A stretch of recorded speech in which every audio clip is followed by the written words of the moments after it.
लामी छानेलाई जेलबाट निकाल्नको लागि यो जेन्जी आन्दोलन गरिएको होइन भनेर भिडियोहरू बनेको थियो नि त। अनि एउटा भिडियो चाहिँ मेरो बिहान आयो क्या फर यू पेजमा। अनि सोनिम वाग्लेले आफै भनेको थियो क्या रवि लामी छानेलाई सुरक्षित छैन भनेर जेलबाट फोन गरिएको थियो अरे, बट रवि लामी छाने चाहिँ निस्किन खोज्नु भएको थिएन अरे क्या। अनि त्यसपछि ल पेपरै बनिसकेपछि चाहिँ निस्किनु भएको अरे। पछि गएर रवि लामी छानेलाई कतिसम्म फसायो भन्दाखेरि यो पेपरै झुट बनाएको हो रासोपाले भनेको थियो क्या। सो रवि लामी छानेको अगेन्स्टमा यति धेरै स्टोरिज भयो, यति धेरै अगेन्स्टमा मान्छेहरू लागि पऱ्यो, स्पेसली त्यो जेन्जी मुभमेन्टको टाइममा त ओ माई गुडनेस पुरै लहरै लागेको थियो क्या रवि लामी छानेलाई सिद्ध्याउनको लागि। बट थ्याङ्क गड समहाउ आन्दोलन सक्सेस भयो, रवि लामी छाने जेलबाट निस्क्यो होइन। And see we can see the difference क्या। एउटा मान्छेले जुन अहिले रासोपा छ नि होइन, यति कम समयमा जुन पार्टी चाहिँ अहिले यस्तो मान्छेहरू लागि परेको छ क्या रासोपालाई भोट दिनुपर्छ भनेर। अनि रवि लामी छानेको योगदान यति नै प्रिसियस छ नि यसको लागि। अहिले आएर सब मान्छेहरू हो बालनलाई प्रधानमन्त्री बनाऊँ भनिरहेको छन्, which is good, is a hope for nation, एकदम युथ होइन।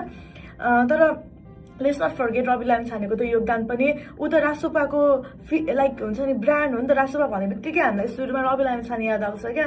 बट स्टिल उसले बालनलाई त्यो सहकार्य गर्नको लागि, बालनलाई यो पार्टीमा राख्नको लागि अनि देशलाई राम्रो होस् भनेर उसले आफ्नो त्यो प्राइम मिनिस्टरको पोजिसन पनि उसले त्यो लोभ गरेन क्या।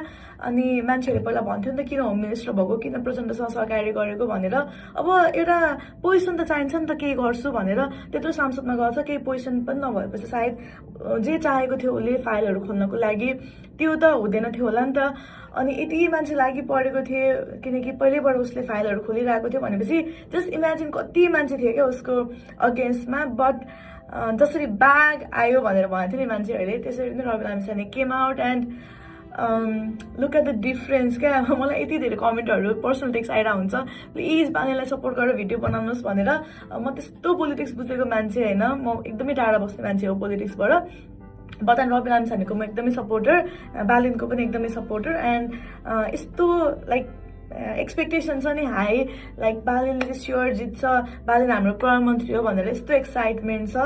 सो अनि अहिले अलिकति रवि लामी छाने लाइमलाइटमा आउनु भएको छैन, अरू मान्छेहरू आइरहनु भएको छ। अनि रवि लामी छाने सायद लाइमलाइटमा आउन नै खोजिरहनु भएको छैन क्या अहिले, अरूलाई चान्स दिइरहनु भएको छ, which is so good, that's what a leader does होइन। And hats off to you, not just Ravi Lamichhane, Ravi लामी छानेको वाइफ पनि जसले चाहिँ यति सपोर्ट गर्नुभयो। कति मात्रै गाह्रो भएको थियो होला उहाँहरूलाई होइन, किनकि पुरै कहिले मिडियाले उसलाई पुरै भगवान् भनेको छ, कहिले पुरै हुन्छ नि दोष लाइक